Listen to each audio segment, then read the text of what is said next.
You're listening to KTWR, broadcasting from the beautiful island of Guam. Our program is heard each Sunday at 1500 hours Coordinated Universal Time, broadcasting on 15205 kilohertz in the 19-meter band. Coming up next is DX's Diary. This is KTWR, Agana, Guam, where hope knows no barriers.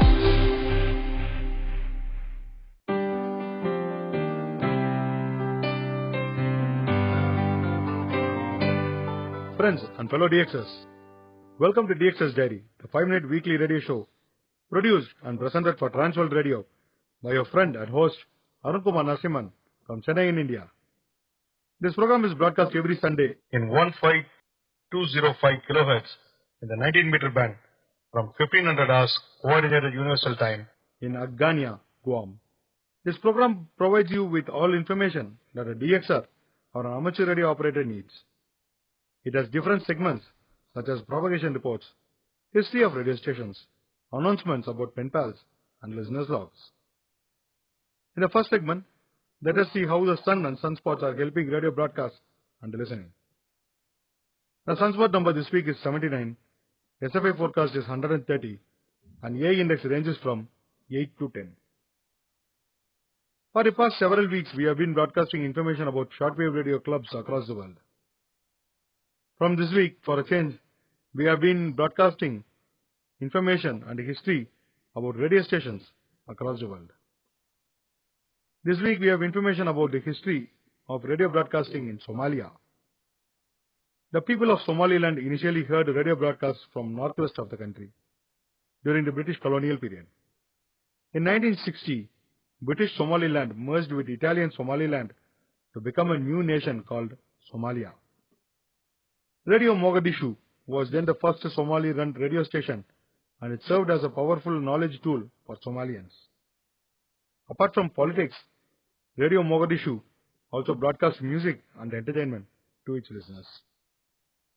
Apart from Radio Mogadishu, Somalians also largely tune into two other popular radio stations, BBC Somali Service and the Voice of America Somali Service.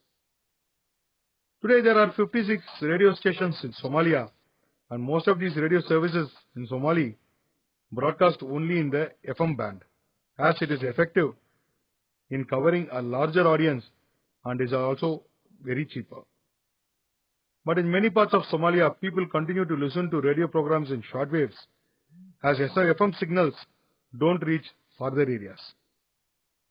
Radio Mogadishu is a government-run public broadcaster, and after it was shut down because of civil war, the station was officially relaunched in the early 2000s by a transitional national government. Radio Hagarisia is also another state-run broadcaster in Somaliland, which offers programs about political issues.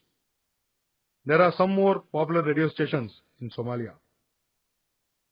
Now we switch over to the news from radio stations section, in which this week we have something interesting from All India Radio. The Indian public broadcaster has launched a weekly program to help students who are preparing for the federal and provincial government's competitive exams. The 30-minute Hindi program is named Abhyas, which means practice in English, and will air from 9:30 p.m. to 10:30 p.m. local time every Sunday on 100.1 FM Gold. The first episode was aired on April 2, 2022.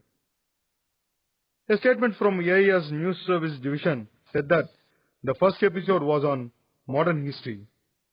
In its official statement, All India Radio said, the weekly interactive program will include segments like Explainers, Fact File, Examination Calendar, and a Question of the Week with a musical break. A prominent academician will respond to the listeners, it said. Friends, we have come to the end of the program now.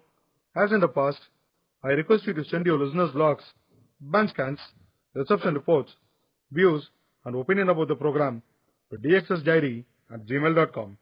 I repeat, it's dxersdaary@gmail.com. Until next week, this is your friend Arunkumar Narasimhan, signing off. 73. Bye-bye.